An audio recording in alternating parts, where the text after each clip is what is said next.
While sorting through her late mother's belongings, 38-year-old Elena discovers a sealed letter hidden inside an old jewelry box.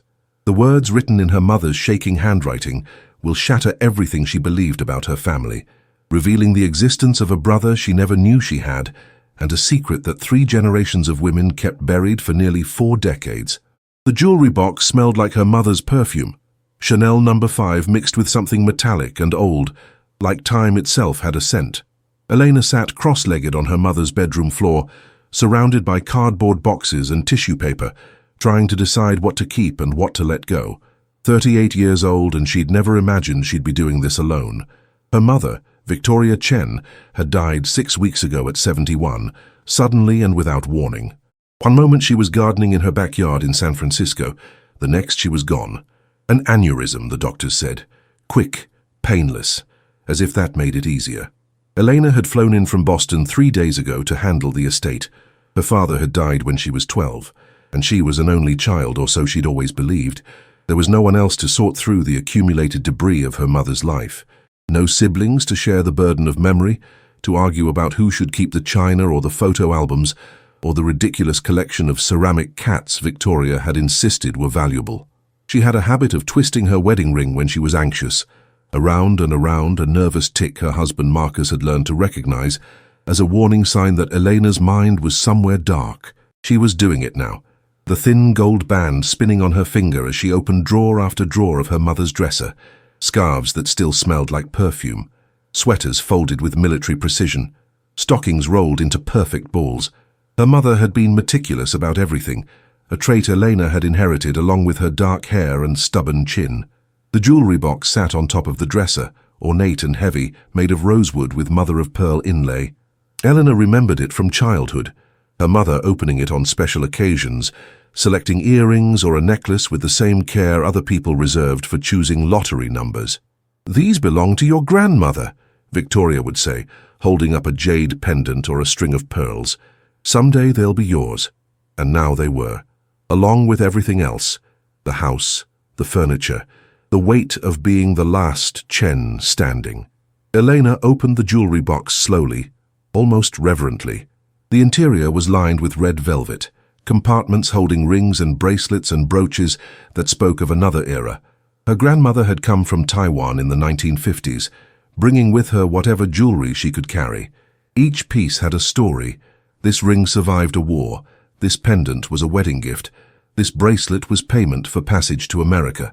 Elena had heard the stories so many times they'd become part of her own mythology, the foundation upon which her identity as a third-generation Taiwanese American rested. But there was something in the box she'd never seen before.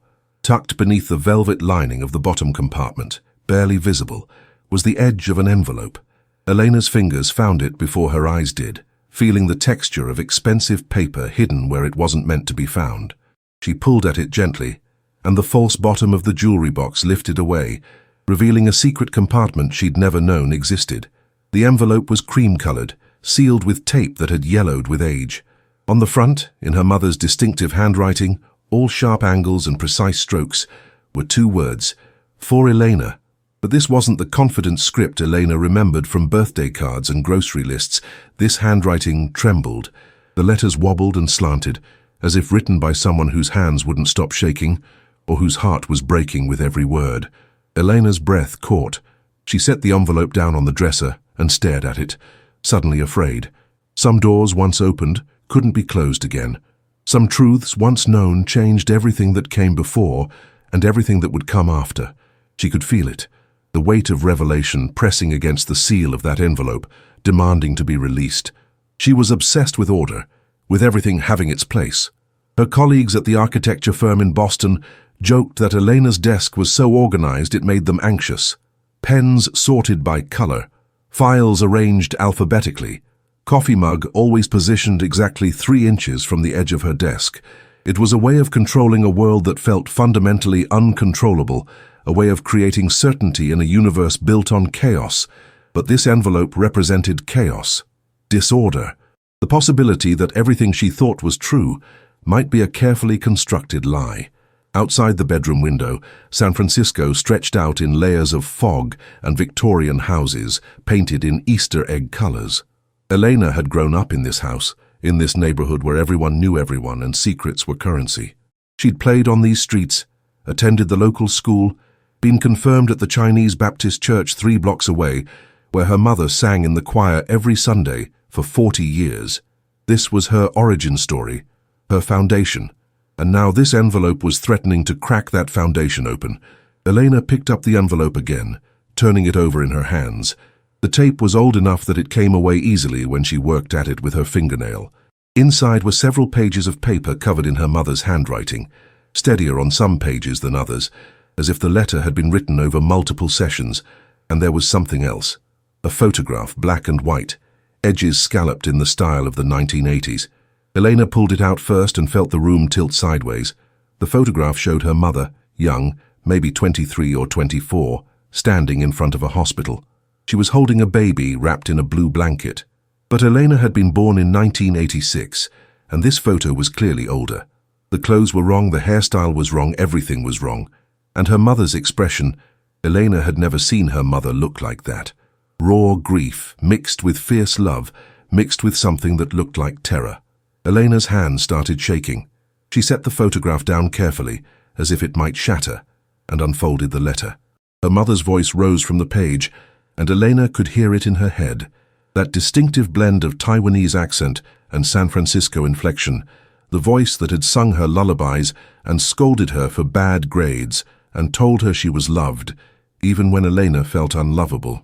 My dearest Elena, if you're reading this, I am gone, and you have found what I prayed you would never have to find. But I am out of time now, and the truth cannot stay buried when I am no longer here to guard it. You have a brother. His name is Michael, and he was born on March 15th, 1983. He would be 3 years older than you if he knows you exist at all. Elena stopped reading. The words blurred. She stood up too quickly and had to grab the dresser for balance. A brother. She had a brother. The sentence didn't make sense. It was like reading that the sky was green or that water flowed upward, a fundamental violation of everything she understood about reality. She forced herself to sit back down and continue reading. I need you to understand the circumstances before you judge me, before you hate me for keeping this from you. I was 23 years old, fresh out of nursing school, working the night shift at San Francisco General. Your father and I had been dating for only 6 months. We weren't married yet. We weren't even engaged. And I got pregnant. Elena read the words again, trying to absorb them. Her parents had always told her they'd married young, that she'd been born 2 years into their marriage. Clean, simple. A narrative that fit the conservative values of their church community, their immigrant family expectations. But this letter was rewriting that narrative, revealing cracks Elena had never suspected existed. She picked up her phone and almost called her husband Marcus, then stopped. What would she even say?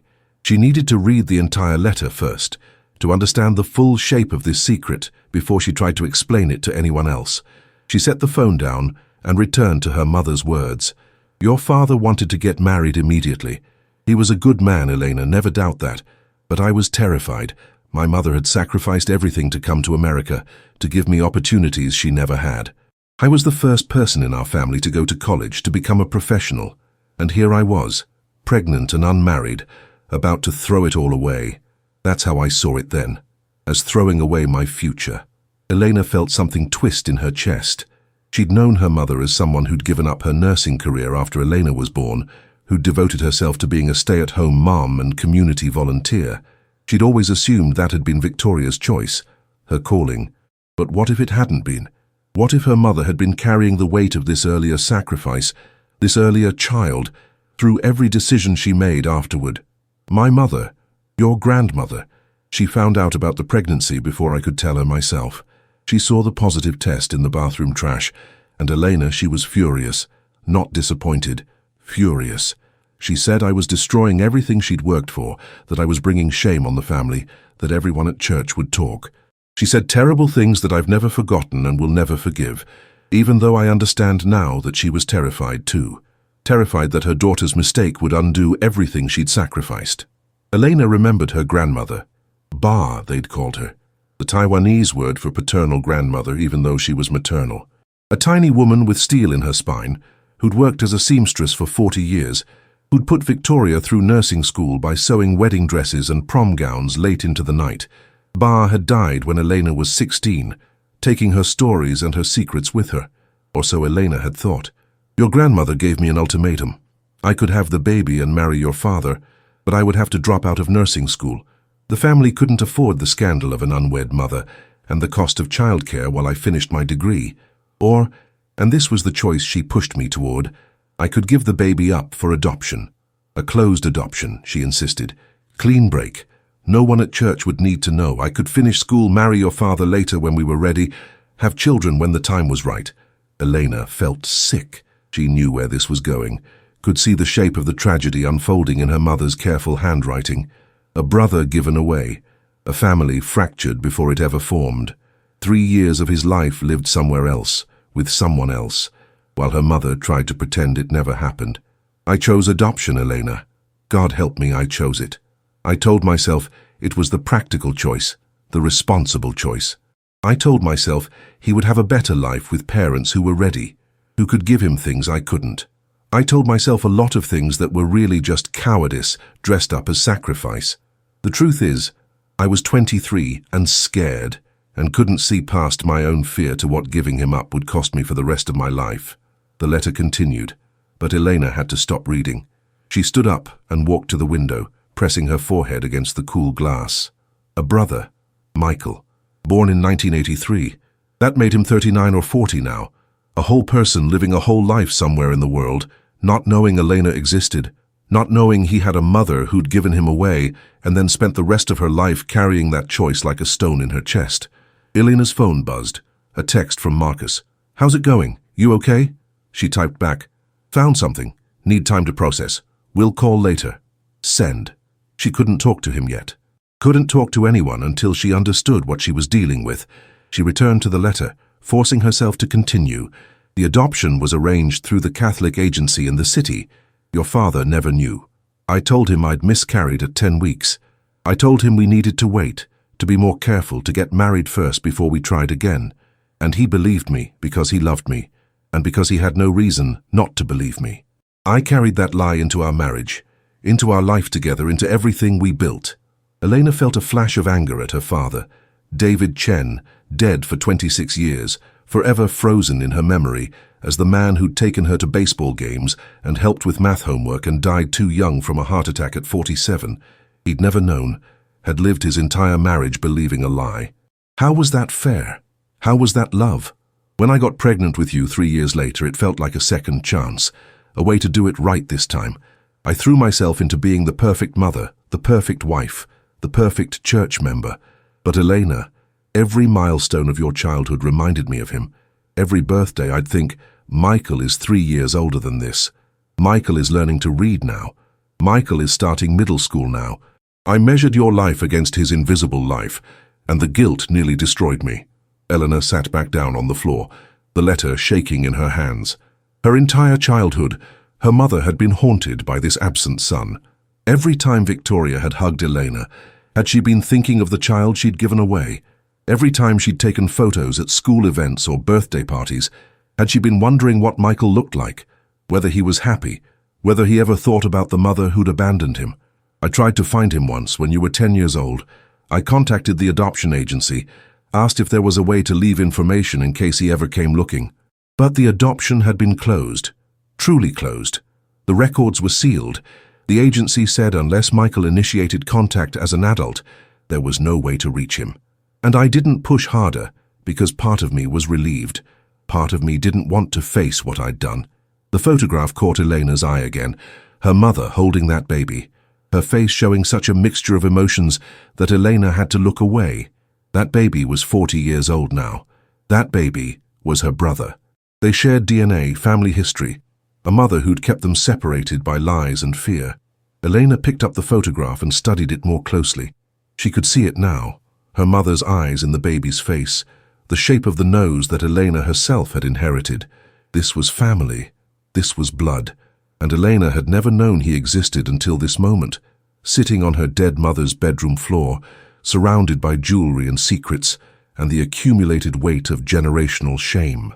If this story has touched your heart so far, please leave a like, share it with someone who needs to hear it, And tell me in the comments if you've ever discovered a family secret that changed everything. These stories matter because they remind us we're not alone in carrying complicated truths. Elena stood up and began pacing the bedroom, the letter still clutched in her hand. Her mind was racing, trying to reconcile the mother she'd known with the woman revealed in these pages.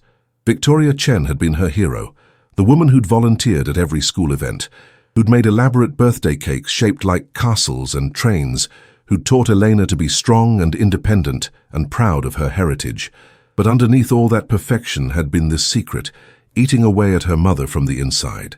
She thought about all the times her mother had seemed distant, lost in thought. Elena had always attributed it to grief over her father's death, or stress about money, or just the normal weight of adult responsibilities. But what if it had been this? What if every distant moment had been Victoria thinking about her lost son, wondering where he was, whether he was safe, whether he hated her for giving him away? Elena returned to the letter, needing to know the rest. When your father died, I almost told you then. You were 12 years old, and I thought maybe you deserved to know you had a brother somewhere, that maybe he could be family for you in a way I couldn't be alone. But you were so devastated by losing your father, so fragile, and I couldn't bring myself to shatter your world even further. So I stayed silent, and the silence became a habit, and the habit became a prison. Elena remembered that year, 1998, as the worst year of her life. Her father's sudden death had left her and her mother adrift in grief.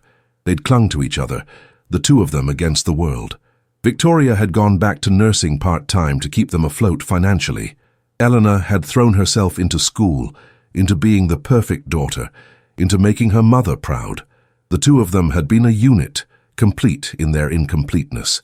Except they hadn't been complete. There'd been a third person who should have been there, a brother who could have shared the burden of loss, who could have been the family Elena desperately needed during those dark years. Her mother had stolen that from her. That's how it felt, like theft, like Victoria had reached into Elena's life and removed something essential before Elena even knew it existed. I need to tell you about your grandmother, about why she reacted the way she did when I got pregnant. This isn't an excuse. There is no excuse for what I did. But it's context. Your grandmother came to America in 1954, pregnant and unmarried. She was 17 years old. Her family in Taiwan disowned her, called her shameful, said she'd brought dishonor to their name. She came here alone, gave birth alone, raised me alone while working as a seamstress and living in a single room in Chinatown. Elena felt the room spin slightly. Her grandmother, pregnant and alone at 17. The woman who'd been so rigid about propriety, so strict about following rules, so obsessed with respectability, she'd been in the exact situation she later condemned her daughter for. The hypocrisy was staggering. Or was it hypocrisy? Maybe it was something sadder than that. Maybe it was a mother trying to save her daughter from the pain she herself had experienced, using the only tools she knew, shame and secrets and silence. Your grandmother never told me who my father was. I asked dozens of times growing up, and she would just shake her head and say, "He's gone, that's all you need to know." I grew up without a father, without extended family, with only my mother and the Taiwanese community she'd built in San Francisco, and I was so angry at her for that. Angry that she'd come to America alone, angry that she'd kept me from knowing half my heritage, angry that she was so strict and unforgiving about everything. Elena thought about the photo albums downstairs, the family tree she'd helped her mother create for a school project when she was in 5th grade. The maternal side had been sparse, just Bar and Victoria and Elena, 3 generations of women with no men, no extended family, no branches spreading out to connect them to a larger world. Elena had asked about it once, and her mother had said simply, "Some families are small. That doesn't make them less important." But it hadn't been the truth. The family hadn't been small. It had been fractured, pruned down by shame and secrets until only the most acceptable branches remained visible. When I got pregnant with Michael, my mother saw her own history repeating. She was terrified. Not for me, I realize now, but of me becoming her, of me struggling the way she'd struggled, of me facing the judgment and isolation she'd faced. So she pushed for adoption. She said it was the kind thing to do, giving him to a family who was ready. But really she was trying to save me from her own story, trying to rewrite history so that this time the ending would be different. Elena felt a complicated mix of emotions toward her grandmother. Anger for the pressure she'd put on Victoria, but also a kind of sad understanding. Bar had been trying to protect her daughter using the only blueprint she knew. The pattern had started with Bar's unnamed father in Taiwan, continued with Bar's decision to come to America alone, manifested in her insistence that Victoria give up Michael, and would have continued with Elena if Victoria hadn't broken the cycle by having one child she kept.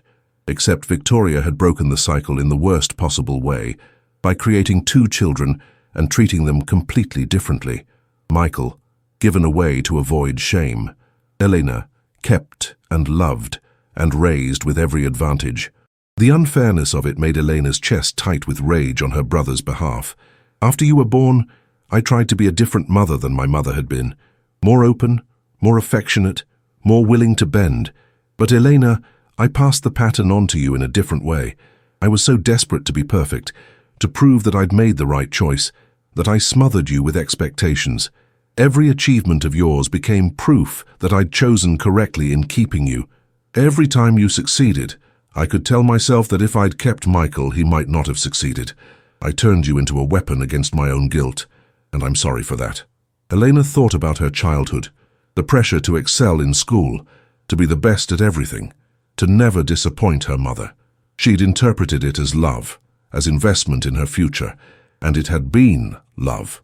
But it had also been Victoria's way of justifying her earlier choice, of proving to herself that she was a good mother despite having given away her first child.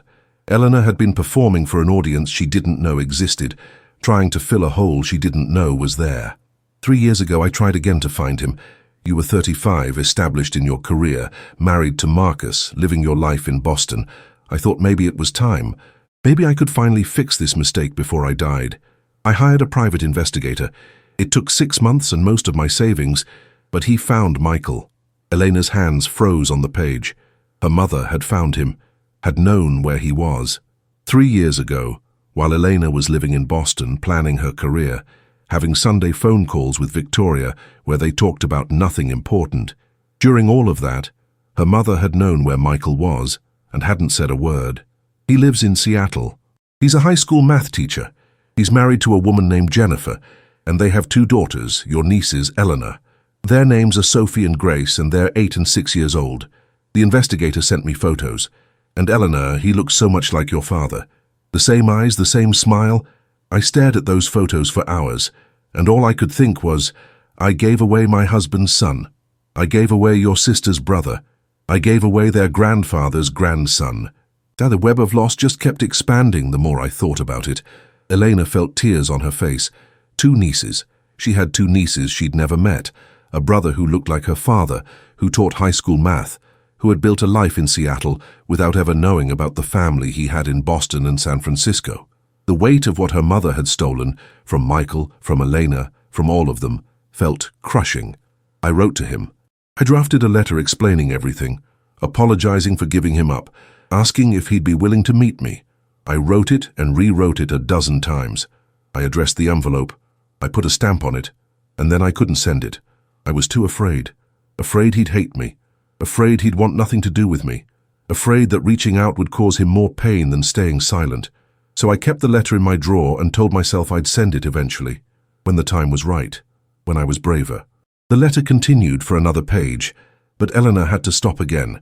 She felt like she was drowning in information, in the complicated calculus of her mother's choices and cowardice and love.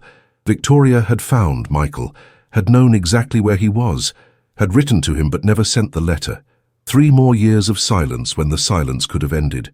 3 more years when Elena could have known she had a brother, when Michael could have known he had a sister, when all of them could have been family. Elena walked out of the bedroom and down the stairs, needing to move, needing to do something with the energy crackling through her body. She found herself in her mother's study, a small room off the living room that Victoria had used for paying bills and organizing church volunteers and managing the minutiae of her life. Everything was exactly as her mother had left it, pens in a cup, bills sorted into folders, a calendar on the wall with appointments that would never be kept. Elena opened the desk drawers systematically, looking for something without knowing what. The top drawer held stamps and envelopes and paper clips. The second drawer held old tax returns and insurance documents. But the third drawer, The third drawer held a manila folder labeled simply M. Elena pulled it out with shaking hands and opened it on the desk. Inside were the photos the private investigator had sent.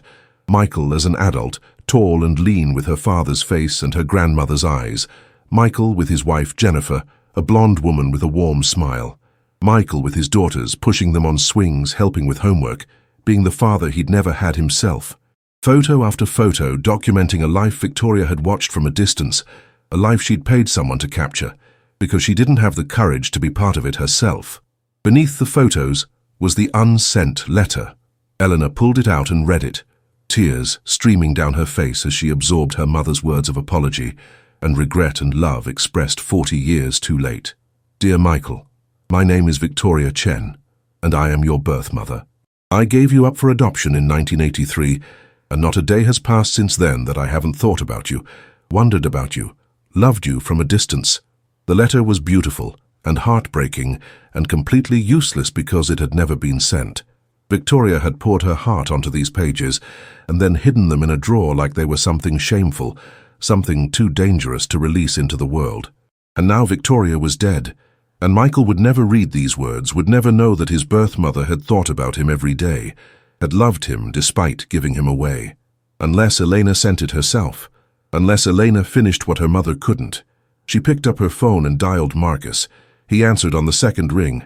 "El, are you okay? Your text scared me." "I have a brother," Elena said, her voice breaking. "I have a brother I never knew about. And 2 nieces. And my mother kept it secret my entire life." Silence on the other end of the line, then, "What, Elena, what are you talking about?" She told him everything. The letter in the jewelry box, Michael's adoption, her grandmother's ultimatum, the private investigator, the unsent letter. Marcus listened without interrupting, making small sounds of shock and sympathy in the right places. When she finished, he was quiet for a long moment. "What do you want to do?" he asked finally. "I don't know," Elena said. "Part of me wants to call him right now. The investigator's report has his phone number, his address, everything. I could just call and say, 'Hi, I'm your sister.' But what if he doesn't know he's adopted? What if his parents never told him? What if I blow up his entire life the way mine just got blown up?" "You could try to find out first," Marcus suggested. "See if his adoption was open or closed, whether he's ever searched for his birth family. There are registries for that kind of thing, aren't there?" Elena hadn't thought of that.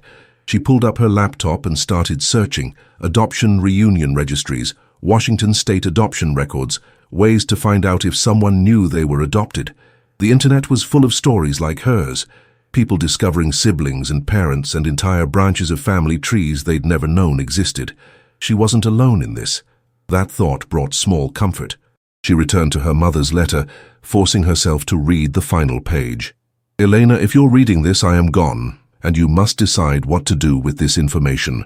I'm leaving it to you because I failed to do anything with it myself, and because you deserve to know you have a brother. But I'm also leaving it to you because I'm a coward who can't face the consequences of her own choices. I'm putting this burden on you, and that's another way I'm failing as a mother." Elena felt a surge of anger. Her mother was right. This was a burden, an impossible choice dumped in Elena's lap, because Victoria had been too afraid to deal with it herself. It would have been easier if Elena had never found the letter, if she'd lived the rest of her life not knowing Michael existed. But now she did know, and she couldn't unknow it. She was responsible for what happened next. Whatever you decide, I want you to understand something. I loved Michael. I love him still. Giving him up wasn't a rejection of him. It was a failure of my own courage, my own ability to stand up to my mother and choose what was right over what was easy. And if you decide to find him, if you decide to tell him about me, please make sure he knows that. Please make sure he knows he wasn't unwanted. He was loved, just not loved enough by a 23-year-old girl who was too scared to fight for him. The letter ended there with her mother's signature, Victoria Chen, written in that same shaking hand. Elena set it down and stared at the pile of evidence spread across the desk. Photos of a brother she'd never met, a letter that should have been sent, an entire alternate reality, where she'd grown up with a sibling, where her father had known both his children, where Michael hadn't spent 40 years not knowing where he came from. Elena opened her laptop again and searched for Michael Chen in Seattle. There were several, but only one who was the right age and profession. She found his school's website, Lincoln High School, and there was his photo in the math department faculty list. Michael Chen, Algebra and Calculus, BA from University of Washington, MA from Seattle University. She stared at his face, trying to see herself in his features. There, around the eyes, and the shape of his nose. They had the same nose. She clicked through to his personal faculty page. There was a photo of him with his students, another of him coaching what looked like a math competition team. His bio mentioned that he'd been teaching for 15 years, that he loved hiking and cooking, that he and his wife had recently celebrated their 10th anniversary. It was the kind of bland faculty page everyone had, revealing nothing personal beyond the carefully curated professional image. But Elena studied it like it was a sacred text, trying to understand her brother through the fragments he'd chosen to share with the world. There was an email address, right there on the page, michaelchen@lincolnhigh.edu. Elena could write to him right now, could send a message saying, "Hi, I think we might be related," could start the conversation her mother had been too afraid to start. But what if she was wrong? What if this wasn't the right Michael Chen? What if she contacted him and he had no idea what she was talking about, thought she was insane or scamming him? What if she was the right person, but he didn't want to know, had spent his life happily without his birth family, and resented her for disrupting that? Elena stood up and walked back upstairs to her mother's bedroom. The jewelry box still sat on the dresser, its secret compartment exposed. She picked up the photograph of her mother holding baby Michael and studied it again. The hospital in the background had a sign, St. Mary's Medical Center. Elena pulled out her phone and searched for it. Still there, still operating in downtown San Francisco, which meant there were records, birth records, adoption records, something official that could confirm what the letter claimed.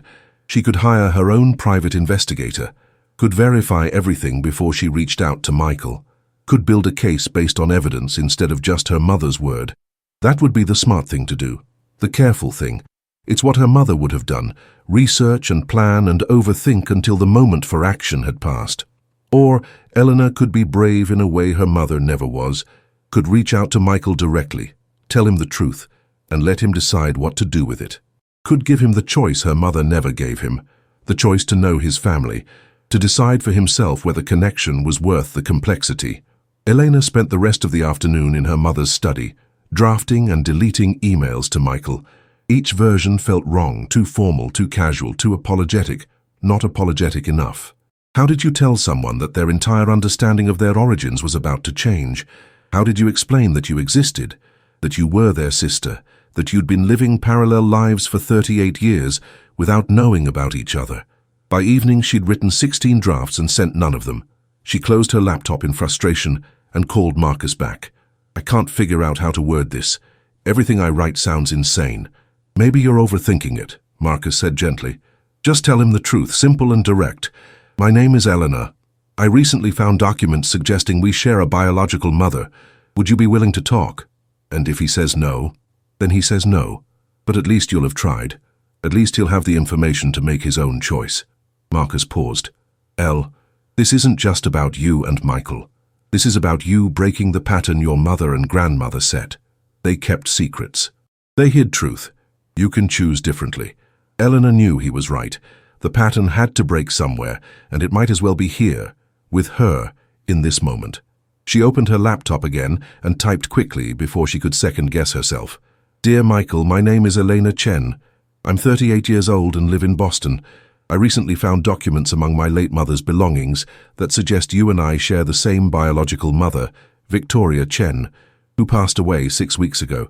I know this must seem incredibly strange, and I'm happy to provide any documentation you need to verify what I'm saying. If you're open to it, I'd like to talk. I have a lot of questions, and I imagine you might too. My phone number is below. Elena." She read it 3 times, changed incredibly strange to unexpected, then changed it back. Finally, she hit send before she could talk herself out of it. The email whooshed away into the digital void, carrying with it the potential to change everything. Then she waited. 5 minutes. 10 minutes. 15. She kept refreshing her email, jumping every time her phone made a sound.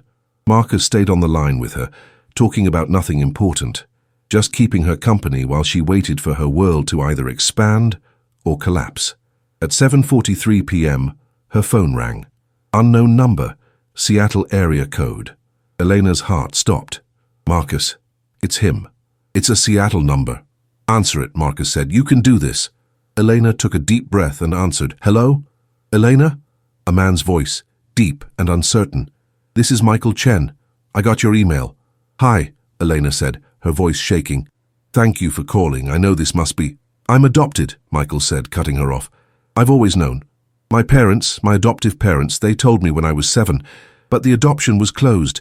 I've never been able to find any information about my birth family. And now you're telling me I have a sister? Yes, Elena said. Half-sister, technically. We have the same mother but different fathers. I just found out today. I had no idea you existed until this morning. Silence on the other end. Elena could hear him breathing, could almost feel him processing this information. What was her name? He asked finally. My birth mother. Victoria Chen. She was a nurse. She died 6 weeks ago from an aneurysm. Elena's voice broke. She left me a letter explaining everything. She tried to find you 3 years ago, hired a private investigator. She knew where you were, knew about your wife and daughters, but she was too scared to reach out. More silence. Then, she knew about my kids. Yes? She had photos. The investigator sent her updates. Elena paused. She loved you, Michael. I need you to know that. She spent 40 years regretting giving you up. It destroyed her, but she was too afraid to fix it. Why did she give me up? Michael's voice was tight now, emotions pressing at the edges of his words. The agency told me it was because she was young and unmarried, but that's all I ever knew. Was there more to it? Elena told him everything. About Victoria being 23 and in nursing school, about Bar's ultimatum, about the pattern of shame that had started in Taiwan and continued through 3 generations. She told him about finding the letter in the jewelry box, about the unsent letter Victoria had written to him, about how their mother had carried him in her heart, even when she couldn't carry him in her life. When she finished, Michael was quiet for so long, Elena thought he'd hung up. Then, I don't know how to feel about this. I had a good childhood. My adoptive parents are amazing people. They gave me everything. But I always wondered, always felt like there was this hole where information should be. And now you're telling me my birth mother spent her whole life thinking about me, but she never once tried to contact me until it was too late. She tried once, Elena said. 3 years ago she wrote to you, but she never sent the letter. I have it. I can send it to you if you want. I want it, Michael said immediately. I want everything. Photos, documents, whatever you have. I want to know who she was, who I come from. They talked for another hour. Michael told Elena about his life. Growing up in Portland with his adoptive parents, going to University of Washington, meeting Jennifer, becoming a teacher. Elena told him about growing up in San Francisco, about their father David dying when she was 12, about their mother's obsession with perfection and how it all made sense now. They compared notes on physical features, on personality traits, on whether certain things were nature or nurture. They found they both had the same nervous habit of touching their faces when anxious. Both loved coffee to an unreasonable degree. Both had chosen helping professions, teaching and architecture. Toward the end of the call, Michael said, I have something to tell you. Something the private investigator your mother hired probably didn't find out because I only learned it myself a few months ago. Elena felt her stomach drop. What? I did one of those DNA ancestry tests, 23andMe, just for fun, to see where my birth family came from, and Elena, it showed another close relative, a half-sibling, on my father's side. Elena's breath stopped. What? I have another half-brother, or sister, someone who shares my biological father. I haven't contacted them yet because I was processing it, but now I'm thinking maybe we should find them together. Maybe there's a whole family out there that none of us knew about. Elena sat down hard on the floor of her mother's study, Michael's words echoing in her head. Another sibling, another person shaped by secrets and choices made decades ago. Do you have a name? She asked. Any information about them? Just a username on the site, Bay Area 1979, which suggests they were born in 1979 or live in the Bay Area or both. I can see their male from the shared DNA markers. That's all I know. I sent a message through the platform a few weeks ago, but never heard back. Elena's mind was reeling. She'd woken up this morning as an only child. Now 12 hours later, she had a brother in Seattle she'd just talked to for the first time, and potentially another brother somewhere in the Bay Area who may or may not know he was connected to them. The family tree she'd thought was so simple, just her and her mother, was branching out in directions she couldn't have imagined. "I'll do the test too," Elena said. "I'll create an account and see if this person shows up as a match for me. If they share your father's DNA but not your mother's, they won't be related to me at all, but at least we'll know." "There's something else," Michael said, his voice strange. "Something I found out about my biological father when I did the DNA test. Elena, he has a very distinctive DNA marker, one that's rare. It shows up in people with Taiwanese ancestry, but specifically from a very particular region, which means he was probably from Taiwan," Elena finished. "Which means your father and my grandmother might have known each other, might have come from the same place, or might have been the same person," Michael said quietly. The words hung in the air between them, heavy and impossible. Elena's grandmother Bar had come to America pregnant and alone. She'd never told Victoria who the father was, had taken that secret to her grave, and Victoria had gotten pregnant at 23 by someone she'd never named in the letter. "What if—" "No," Elena said. "That's not possible. My father, David Chen, he wasn't from Taiwan, he was born here. His family came over in the 20s. "I'm not talking about your father," Michael said. "I'm talking about mine, my biological father. What if he was also your mother's father? What if your grandmother and your mother got pregnant by the same man?" Elena felt like she'd been punched. "That's insane. That would mean your mother slept with her own father," Michael said. "Or that the same man victimized both of them. Elena, I don't know which possibility is worse, but we need to find out the truth." Elena stood up and walked to the window, her legs shaky. Outside, the San Francisco fog was rolling in, turning the neighborhood gray and indistinct. The world she knew was disappearing, being replaced by something darker and more complicated. "My grandmother was 17 when she got pregnant," Elena said slowly. "She never talked about how it happened. Just that she had to leave Taiwan, that her family disowned her. What if it wasn't consensual? What if she was assaulted? And what if the same man was in your mother's life 20 years later?" Michael said. "What if he came to America too? What if your mother didn't know who he really was?" Elena felt sick. She walked back to her mother's desk and pulled out the unsent letter again, scanning it for any clue about Michael's father's identity. But Victoria had been frustratingly vague. "I got pregnant by someone I was dating. It didn't work out." That's all she'd said, as if the father was irrelevant, a footnote to the story of her own choice. But what if he wasn't irrelevant?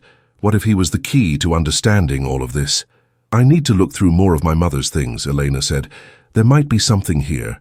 Photos, old letters, something that could tell us who he was. And we need to find Bay Area 979.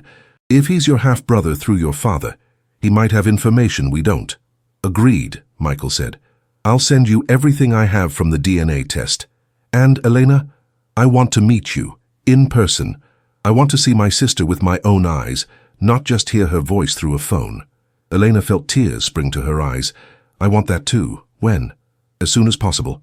I can drive down this weekend. I'll bring Jennifer and the girls. They should meet their aunt, if that's okay with you." "That's more than okay," Elena said. That's everything." They said goodbye with promises to text and email and stay in constant contact. Elena sat at her mother's desk for a long time after hanging up, staring at the pile of documents and photos. Somewhere in this house was the truth about Michael's father, about Bar's story, about the pattern of secrets that had shaped 3 generations of their family. She started searching systematically. Every drawer, every closet, every box in every room. At 11 p.m., hungry and exhausted, she found it. In the back of her mother's closet, behind winter coats and stored luggage, was a small, fireproof safe. Elena had seen it before, but always assumed it held important documents, birth certificates, social security cards, that kind of thing. She'd planned to open it eventually, after she'd dealt with everything else. But now she pulled it out and tried the combination she found taped to the back. It opened easily. Inside were the expected documents: her parents' marriage certificate, her own birth certificate, insurance policies. But there was also a manila envelope, thicker than the others, labeled in her mother's handwriting, "Do not open, to be destroyed upon my death." Elena's hands shook as she pulled it out. Her mother had wanted this destroyed, had given explicit instructions. Opening it felt like a violation, Like Elena was betraying her mother's trust, even as she uncovered her mother's betrayals. She opened it anyway. Inside were police reports, 3 of them, dated over a span of 15 years. Elena spread them out on the floor and read them, her horror growing with each page. The first report was from Taiwan, 1953. A 17-year-old girl, Ba, reporting an assault by a man named Chen Wei-ting. The investigation had gone nowhere. The file had been closed without charges. The second report was from San Francisco, 1971. A 23-year-old woman, Victoria, reporting an assault by a man whose name had been redacted. But there were notes in the margins. Victim knows assailant. Refuses to provide details. Case closed at victim's request. The third report was from Seattle, 1986. A complaint filed by a woman named Margaret Rose, claiming her adopted son's biological father had contacted her, harassing her for information about the child. The man's name, Chen Wei-ting, the same name from Ba's report in Taiwan 33 years earlier. Elena stared at the documents, pieces clicking into place. Chen Wei-ting, the same man had assaulted Ba in Taiwan, had somehow found or followed her to America, had assaulted Victoria, had fathered both Michael and the other child, whose existence Bay Area 1979 represented, and then he'd tried to find Michael after the adoption, had harassed Michael's adoptive mother, had left a trail of trauma across 2 continents and 3 generations. Elena sat on her mother's bedroom floor surrounded by police reports and secrets, trying to process what she'd learned. Her grandmother and her mother hadn't made shameful choices. They'd been victimized by the same man across decades. Ba hadn't come to America unmarried and pregnant because she was irresponsible or immoral. She'd fled Taiwan to escape her assailant. And Victoria hadn't gotten pregnant out of carelessness or rebellion. She'd been assaulted by a man who'd somehow inserted himself into her life, possibly targeting her because of her mother. The pattern wasn't one of shame. It was one of predation, and it had been hidden, wrapped in layers of silence and self-blame, because that's what women did in those eras. They carried the weight of men's violence and called it their own failure. Elena picked up her phone and called Michael back, not caring that it was past midnight. He answered immediately, voice alert. "Did you find something?" "Yes." Elena's voice was steady now, clear with purpose. "Michael, our biological father was a predator.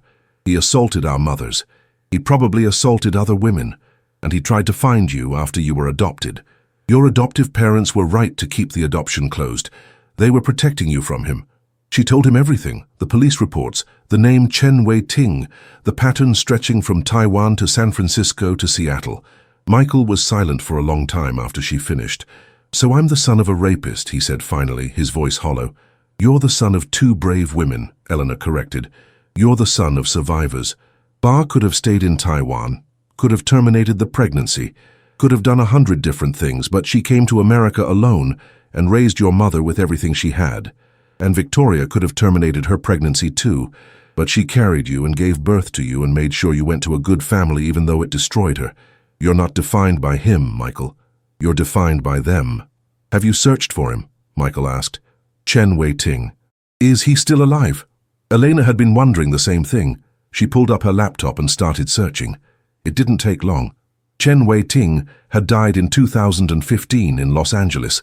Liver failure. He'd been 79 years old. There was a brief obituary listing no survivors, no funeral service, nothing to mark his passing except a few lines in a database. "He's dead," Elena told Michael. "Died 9 years ago." She heard Michael exhale. "Good. That's good. I don't have to worry about him showing up. My daughters don't have to ever know him. But we need to find Bay Area 1979, Elena said. Your other half-brother. He deserves to know the truth, too. He might be carrying the same shame Victoria and Ba carried, thinking his existence was something to hide. We can tell him it wasn't his mother's fault. Wasn't his fault. That he's part of a family that wants to know him. I'll message him again, Michael said. I'll tell him it's urgent. That I have information about his biological family. They talked for another hour, processing everything they'd learned. Elena told Michael about the jewelry box, about how her mother had hidden the letter in a place Elena would eventually find it. She wanted me to know, Elena said. Even though she was too scared to tell me herself, she left breadcrumbs leading to the truth. My mum, my adoptive mom, she told me something once, Michael said. She said that when they got me, the social worker mentioned that my birth mother had been through something traumatic, that giving me up was an act of love, not abandonment. I always wondered what that meant. Now I know. Before they hung up, Elena said, "I'm going to tell your story, our story. I'm going to make sure people know what Bar and Victoria went through, what they survived. Not to shame them, but to honor them, so other women know they're not alone."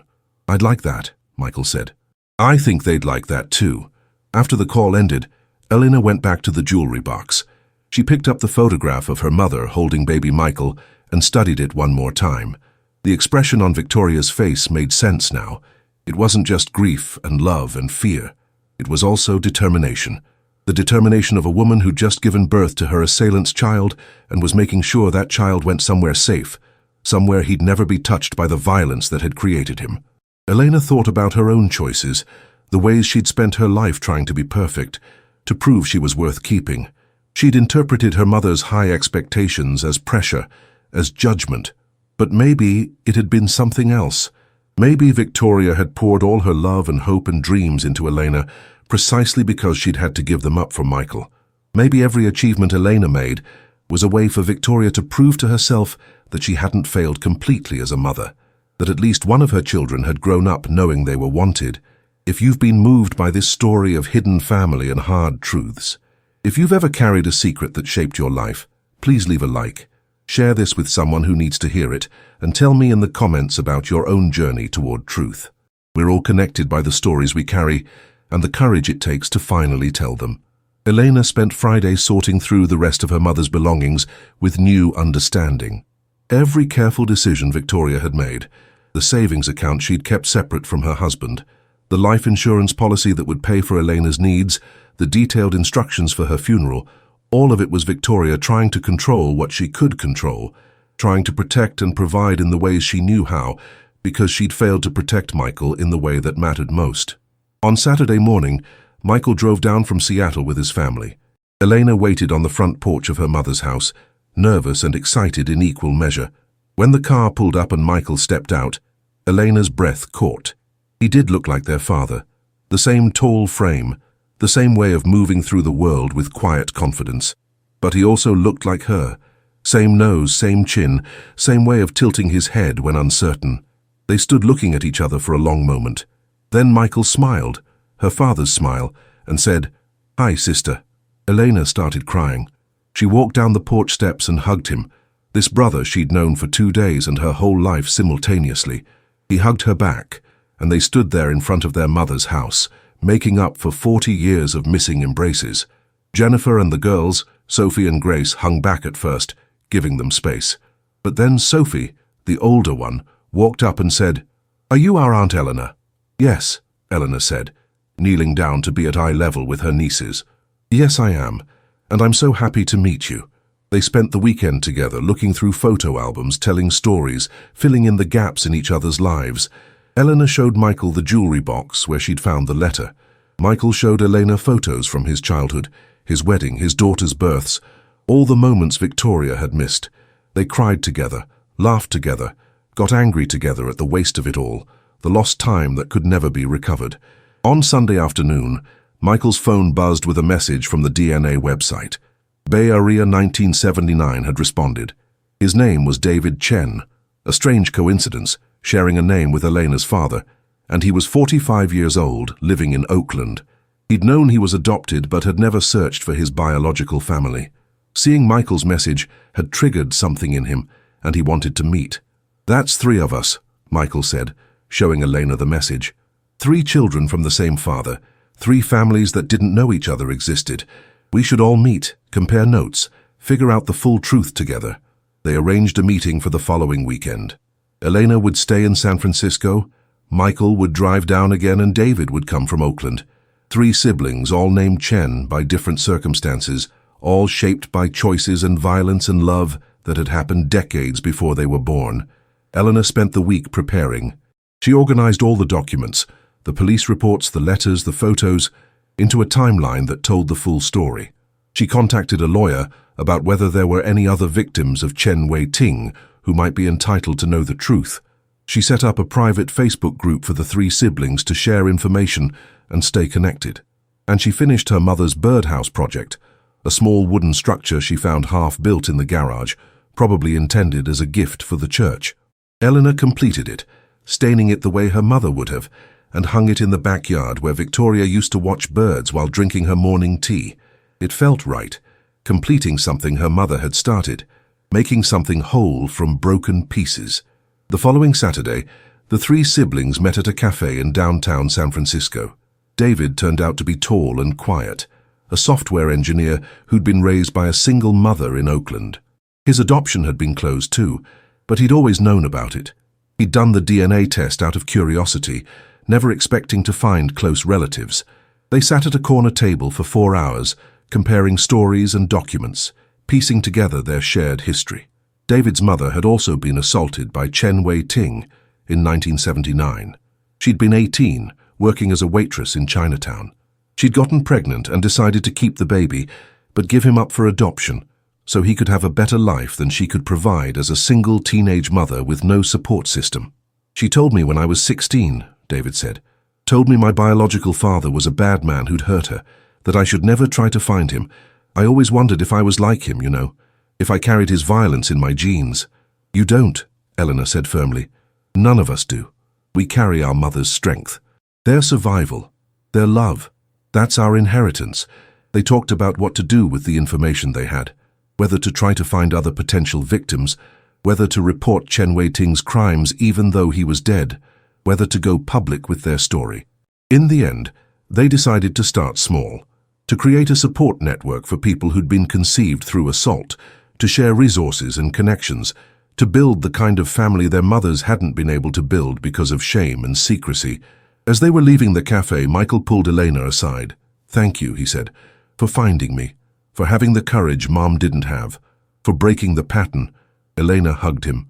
We're breaking it together, all three of us. That's what family does. That night, Elena returned to her mother's house one last time before flying back to Boston. She sat in Victoria's study and wrote a letter, not to her mother, who couldn't read it, but to her future self, to be opened someday when the grief wasn't so fresh and the truth wasn't so raw. Dear future Elena, she wrote, by now you'll have had time to process everything, to forgive Mom for her silence, Ba for her secrets, yourself for not knowing. Remember that they did the best they could with what they had. Remember that survival sometimes looks like silence. Remember that you changed the pattern. You and Michael and David, you chose truth over shame, connection over silence. You built the family they couldn't build. That's your gift to them. That's how you honor them. She sealed the letter and placed it in the jewelry box, in the secret compartment where her mother's letter had waited for 40 years.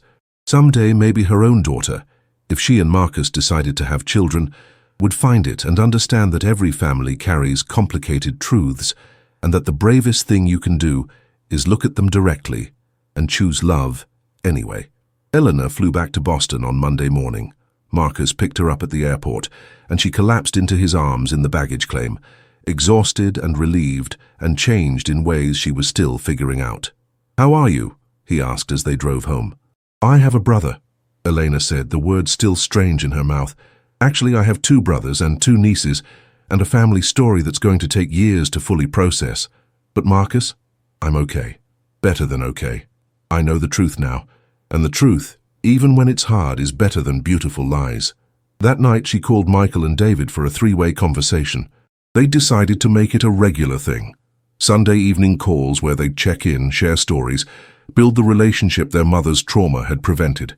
This would be their pattern, their inheritance. Not silence, but connection. Not shame, but truth. Same time next week, Michael said as they were hanging up. Same time next week, Elena and David confirmed. And for the first time in 6 weeks, since her mother's death had sent her world spinning, Elena felt grounded. Not because she had answers. She'd never have all the answers. But because she had family, real family, built not on the accident of biology, but on the choice to show up, to stay connected, to love each other despite and because of the complicated truth of where they came from. The jewelry box sat on Elena's dresser in Boston now, brought home from San Francisco, along with her mother's letter and the photograph of baby Michael. Every morning when Elena got ready for work, she looked at it and remembered, remembered that secrets have weight, that truth has power, and that families can be broken by silence but rebuilt by courage. Her mother had hidden the truth for 40 years, but in the end, Victoria had left enough breadcrumbs for Elena to find her way to the truth. That had to count for something. Maybe it counted for everything. Maybe it was Victoria's final gift. Not the jewelry, not the house, but the chance for her children to know each other, to break the pattern, to choose a different story than the one shame had written for them. And that's exactly what they were doing. One phone call at a time, one visit at a time, one shared story at a time, building a family from fragments, making something whole from what violence had broken. That was their inheritance. That was their mother's legacy, hidden in a jewelry box and waiting all these years to be discovered.